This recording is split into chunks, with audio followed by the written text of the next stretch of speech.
Hey what is up guys, welcome back to another video. मेरा नाम है Bharat and आप देख रहे हैं स्वैग टेक। तो ये वीडियो है पार्ट 4 हमारी सीरीज का, जिसके अंदर हम बात करने वाले हैं कि कैसे आप एक पीसी बिल्ड कर सकते हैं बिना किसी टेक्निकल नॉलेज के। तो इस वीडियो में हम बात करने वाले हैं रैम के बारे में एंड स्टोरेज ऑप्शंस अवेलेबल हैं जो पीसी मार्केट में। तो सबसे पहले हम बात कर लेते हैं रैम के बारे में। रैम क्या होता है? रैम होता है रैंडम एक्सेस मेमोरी। रैम का काम होता है जो आप काम कर रहे हैं उसको टेम्परेली स्टोर कर लेता है। जैसे आपने कोई भी ऐप्स चला रखी हैं तो उनको टेम्परेली स्टोर कर लेगा बैकग्राउंड में, या फिर कोई भी डेटा है जिससे आप उसको इजीली बार बार एक्सेस कर सकें। ठीक है, रैम का काम होता है परफॉर्मेंस के अंदर एंड मल्टीटास्किंग के अंदर। तो कौन कौन सी चीज़ें हैं जिनका आपको ध्यान रखना है रैम खरीदते हुए? तो पहली चीज़ जिसके बारे में हम बात करने वाले हैं वो है कि अमाउंट, आपके पीसी के अंदर कितनी रैम होनी चाहिए।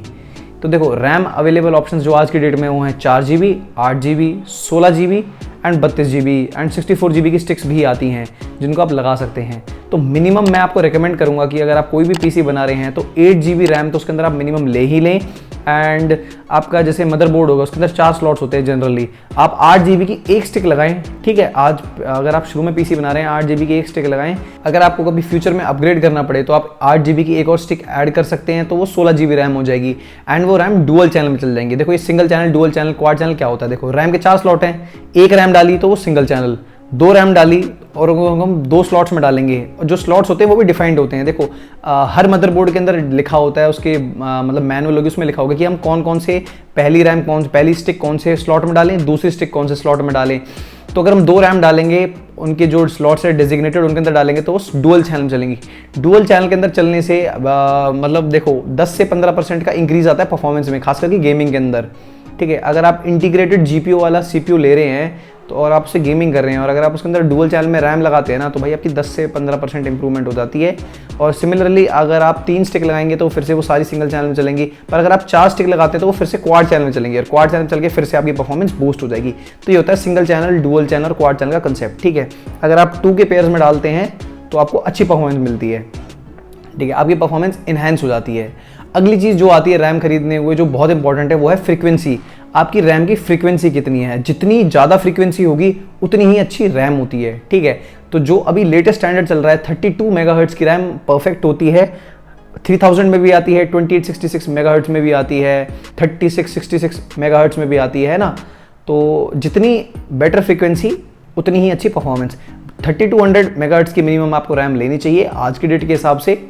ठीक है, और नेक्स्ट चीज़ जो हम बात कर लेते हैं वो आती है वोल्टेज। आपकी रैम कितना ले सकती है? ठीक है, वो यूज़ आती है अगर रैम को आप ओवरक्लॉक करते हैं। देखो, आप रैम लोगे 3200 मेगाहर्ट्ज़ की, तो जो 3200 मेगाहर्ट्ज़ की रैम होगी ना, अगर आप उसको पीसी में डालोगे तो वो 32 मेगाहर्ट्ज़ पे नहीं चलेगी। ठीक है, पहली बात तो ये है। आपके जो बायोस होता है ना उसके अंदर XMP प्रोफाइल्स होती हैं। देखो, ये जो चीज़ मैं बोल रहा हूँ आपको इसके लिए थोड़ा सा रिसर्च करनी पड़ेगी। XMP प्रोफाइल बेसिकली देखो ऑप्शन होते हैं प्री बिल्ट, है ना, आपके मदरबोर्ड में जो रैम के साथ आते हैं उसमें XMP प्रोफाइल होगी। तो आप उस प्रोफाइल को जब रन करेंगे तो आपकी जो रैम है वो ओवरक्लॉक हो जाती है और आपकी बेस्ट स्पीड पे चलेगी। जो आपकी जैसे अगर 3200 मेगाहर्ट्ज़ की रैम लेंगे तो आपकी 3200 मेगाहर्ट्ज़ पे चलने लग जाएगी। ठीक है, और ओवरक्लॉक करके आप और भी उसको एनहांस कर सकते हैं, ज़्यादा वोल्टेज देके उसकी परफॉर्मेंस को। अगर आपको ओवरक्लॉकिंग के बारे में नहीं पता तो भूल जाओ, आपका कोई मतलब भी नहीं है ओवरक्लॉकिंग से। तो अब बात कर लेते हैं टाइप ऑफ रैम। तो रैम के अंदर भी अलग अलग जनरेशन्स आती थी, जैसे DDR3, DDR4, DDR5 भी आ गई है आजकल तो। ठीक है, जो कि सिर्फ इंटेल 12 जनरेशन के और AMD की जो लेटेस्ट जनरेशन है सिर्फ उनको सपोर्ट करते हैं। ठीक है, तो मिनिमम आपको DDR4 रैम लेनी चाहिए, उससे नीचे आप ना ही जाएँ तो अच्छा है, क्योंकि भाई वो बहुत पुरानी रैम हो चुकी हैं, उनका कोई फ़ायदा नहीं है। अगली चीज़ जो आप कंसिडर कर सकते हैं वो है लेटेंसी।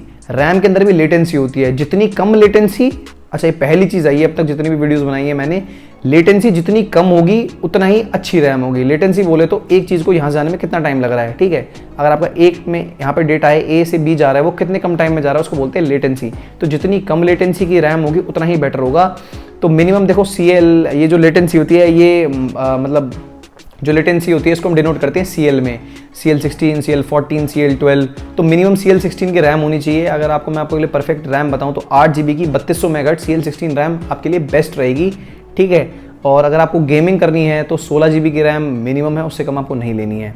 अब देखो ये सारी चीज़ें आपको क्यों ध्यान में रखनी है। फॉर एग्जांपल आप बहुत अच्छा पीसी ले रहे हैं, ठीक है, आपने भाई Ryzen 7 पीसी ले लिया और आप उसमें अगर आप 2400 मेगाहर्ट्ज़ की रैम लगा देंगे तो भाई पता है क्या होगा, जो आपके पीसी की कैपेबिलिटी है ना, आप उसी को ही यूज़ नहीं कर पा रहे हैं। तो आपको ये ध्यान रखना पड़ेगा, अगर आप लोअर फ्रीक्वेंसी की या फिर बहुत ज़्यादा लेटेंसी की या फिर बहुत कम रैम ले रहे हैं ना, तो आप भाई अपने पीसी का ही अच्छे से बेनिफिट नहीं उठा सकते। तो इसीलिए आपको, अगर आप एक अच्छे पीसी में इन्वेस्ट कर रहे हैं तो आप अच्छी रैम भी लेनी चाहिए, ठीक है, नहीं तो आप अपने पीसी के पैसे बर्बाद कर रहे हैं, आपने ढंग से यूटिलाइज नहीं किया है।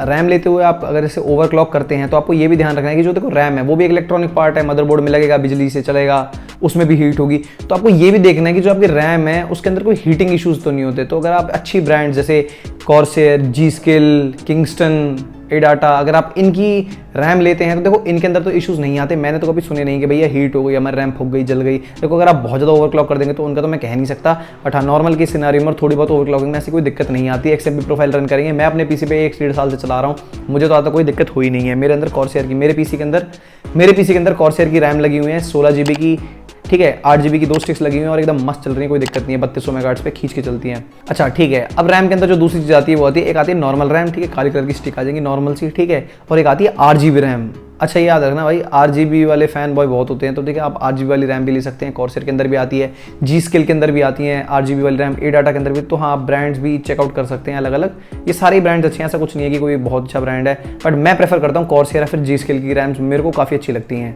अब आपको यूज़ केस देखना है पीसी का। अगर आप नॉर्मल पीसी ले रहे हैं तो भाई 8 GB मिनिमम, गेमिंग ले रहे हैं तो 16 GB मिनिमम, ठीक है, एडिटिंग कर रहे हैं तो आप 32 GB तक जाएँ। और आई डोंट थिंक कि गेमर्स को 16 GB से ऊपर जाने की आज की डेट में जरूरत है, मैक्सिमम 32 GB, उससे ऊपर कोई फायदा ही नहीं है। क्योंकि भाई कोई भी गेम, कोई भी कुछ भी आज की डेट में कोई भी ऐसा गेम नहीं है जो आपकी 32 GB रैम यूटिलाइज कर लेगा, आई समझ में, तो वो वेस्ट है। अगर आप एडिटिंग करते हैं 32 GB बहुत है, 4K की एडिटिंग करें तो 64 GB, और उससे ऊपर जाने की भाई अगर आपको पर्सनल रिक्वायरमेंट है, इच्छा है, पैसा है तो जाओ, नहीं तो मेरे को नहीं लगता कोई ज़रूरत भी है जाने की, ठीक है। क्योंकि रैम है भाई, देखो अगर तुम आज ले लेते हो और तुम्हें बाद में रिक्वायरमेंट रही तो उनको बाद में भी अपग्रेड कर सकते हो, तो इतना पैसा इन्वेस्ट करने की स्टार्टिंग में ज़रूरत नहीं होती है। तो अब बात कर लेते हैं स्टोरेज ऑप्शंस जो अवेलेबल हैं आज की डेट में मार्केट के अंदर। तो जो स्टोरेज है भाई, देखो मेन किसकी होती है, एक तो होती है भाई हार्ड डिस्क, एक होती है SSD, ठीक है, HDD और SSD होती है भाई, देखो मेमोरी कार्ड की तरह होती है, मतलब उसमें कोई मैकेनिकल पार्ट नहीं होता। एक 2.5 इंच की छोटी फ्लॉपी होगी या फिर NVMe SSD आ रही है, वो होती है मेमोरी कार्ड की, मतलब मेमोरी कार्ड तो नहीं, मतलब एक पेन ड्राइव की तरह ही होंगी, छोटे से, इतनी बड़ी होती है साइज़ में, है ना, मैं आपको फोटो दिखा देता हूँ, वैसी होती हैं। और वो भाई बहुत ही सुपर फास्ट होती हैं, मतलब ब्लेजिंगली फास्ट, अमेजिंग स्पीड्स है ना, और कितनी गजब की परफॉर्मेंस होती है ना पीसी की, आप सोच भी नहीं सकते, ठीक है। तो ये 3 मेन तरीके की हो गई, HDD, SSD और M.2 NVMe SSDs, ठीक है। HDD मैकेनिकल होती है, वो पुराने वाली ज़माने वाली होती है, हम देखिए इतनी बड़ी बड़ी मोटी मोटी सी होती हैं, ठीक है, इनके अंदर काफ़ी स्पीड स्लो होती है, ठीक है। SSD उनसे काफ़ी फास्ट होती हैं और NVMe सबसे फास्ट होती हैं, ठीक है। HDD के अंदर जो हम स्पीड कंपेयर करते हैं, HDD के अंदर हम स्पीड कंपेयर करते हैं RPM के अंदर, भाई जो ऐसे फ्लॉपी मतलब डिस्क लगी होती है उस पर कैसे वो डंडी से लगी होती है, उसे घूमती है रीड एंड राइट करती रहती है, तो उसके अंदर हम देखते हैं RPM, बेसिकली वो 1 मिनट में कितनी रोटेशन मार सकता है, जितनी ज़्यादा रोटेशन मार पाएगा उतनी बेटर स्पीड। तो आज की डेट में 7200 RPM की आती हैं, और वो मतलब अगर आपको हार्ड डिस्क लेनी है तो उससे नीचे आप ना ही जाओ, क्योंकि भाई अधाधुंध स्लो हो जाता है, इतना बकवास हो जाता है ना एक्सपीरियंस, बस पूछो मत। आपकी विंडोज़ है वो, मतलब मैं रिकमेंड करूँगा आप हार्ड डिस्क यूज़ कर सकते हैं डेटा स्टोरेज के लिए। फॉर एग्जाम्पल आप एक SSD ले लें छोटी, जिसमें आप अपनी विंडोज़ और मेजर सॉफ्टवेयर वो चलाएं, और डेटा स्टोरेज के लिए आप एक हार्ड डिस्क ले सकते हैं, वो बेस्ट ऑप्शन होता है, एंड 99% लोग वही यूज़ करते हैं। तो मेरे हिसाब से अगर आप पीसी बनाएं तो डेटा स्टोरेज के लिए आप हार्ड डिस्क यूज़ कर सकते हैं, एंड आपका जो ऑपरेटिंग सिस्टम है विंडोज़, आप उसको अपनी SSD में डालें, एंड जो भी आप मेजर सॉफ्टवेयर यूज़ करते हैं, क्योंकि देखो किसी को भी पसंद नहीं आएगा आपने अपना CPU का बटन आज दबाया और कल आपका पीसी ऑन हो रहा है। तो भाई देखो हार्ड डिस्क तो ऐसे ही होता है, 3-4 मिनट लेगा, मतलब स्टार्टिंग में तो 1-2 मिनट में ऑन हो जाता है, पर जैसे टाइम होएगा ना वो 3-4 मिनट में भी इतनी देर लगाता है, और भाई बहुत फ्रस्ट्रेशन आती है। और आपका पीसी आपको जो स्लो लगेगा ना, बेशक आप कितनी अच्छा प्रोसेसर ले लो, पर अगर आपका स्टोरेज डिवाइस ही फास्ट नहीं है तो उसका कोई मतलब नहीं होता। तो आप एक मतलब मिनिमम 256 GB की SSD लें, एंड आप 1 TB की हार्ड डिस्क ले सकते हैं डेटा स्टोर करने के लिए, ठीक है। और अगर आपका बजट रिस्ट्रिक्टेड नहीं है तो आप भाई 512 GB की SSD लो और 1-2 TB की हार्ड डिस्क ले लो, या फिर आप पूरी 1 TB की या फिर 2 TB की भी हार्ड डिस्क SSD ले सकते हैं, जिससे आपकी ब्लेजिंगली फास्ट स्पीड आएंगी सब कुछ काम करने के लिए। तो स्टोरेज बाय करते हुए आपको मैंने मेन चीज़ बता दी कि भाई आप छोटे पोर्शन की SSD ले लें, बड़े पोर्शन की डेटा स्टोरेज के लिए हार्ड डिस्क ले लें। तो जो करंट मार्केट सिनारियो है उसके अंदर जो NVMe SSD है और SATA SSD है, उनका ना जो प्राइस डिफरेंस है वो काफ़ी ज़्यादा है नहीं। अगर आपके उसके अंदर मदरबोर्ड के अंदर M.2 स्लॉट है ना, तो मैं प्रेफर करता हूँ कि आप एक M.2 SSD लगा लें, ठीक है, और एक हार्ड डिस्क लगा लें। फ्यूचर में अगर आपको कोई SSD की रिक्वायरमेंट हुई या फिर हार्ड डिस्क की हुई तो वो तो ऐड ऑन हो ही जाता है। बट हाँ, I prefer M.2 over SATA, क्योंकि देखो जो उनकी स्पीड है वो बहुत, मतलब देखो मैं बताऊँ, बूट स्पीड में इतना फर्क नहीं है, बट आप जैसे कुछ काम वाम कर रहे हो ना, read and right, for example आप एडिटिंग करते हो, तो भाई एडिटिंग के अंदर तो NVMe और नॉर्मल SATA नॉर्मल SSD के अंदर भी काफ़ी फर्क आ जाता है। तो ये थी मेन बातें रैम और स्टोरेज के बारे में। अगर आपकी कोई क्वेरीज हैं तो आप कमेंट सेक्शन में पूछ सकते हैं, या फिर आप मुझे इंस्टाग्राम पे, डिस्कॉर्ड पे मैसेज कर सकते हैं। मैं वहाँ आपकी क्वेरी का रिप्लाई करने का पूरा ट्राई करूँगा। अगर आप अपना PC बिल्ड मुझसे करवाना चाहते हैं तो बहुत ही नॉमिनल चार्जेस के बदले में मैं आपका PC डिज़ाइन कर दूंगा, आपकी रिक्वायरमेंट्स के हिसाब से, जो आपको कस्टमाइजेशन चाहिए उनके हिसाब से। एंड आप मुझे इंस्टाग्राम पे या फिर डिस्कॉर्ड पे कांटेक्ट कर सकते हैं। तो बस इस वीडियो के लिए इतना ही, मिलते हैं अगली वीडियो में, तब तक के लिए goodbye and take care.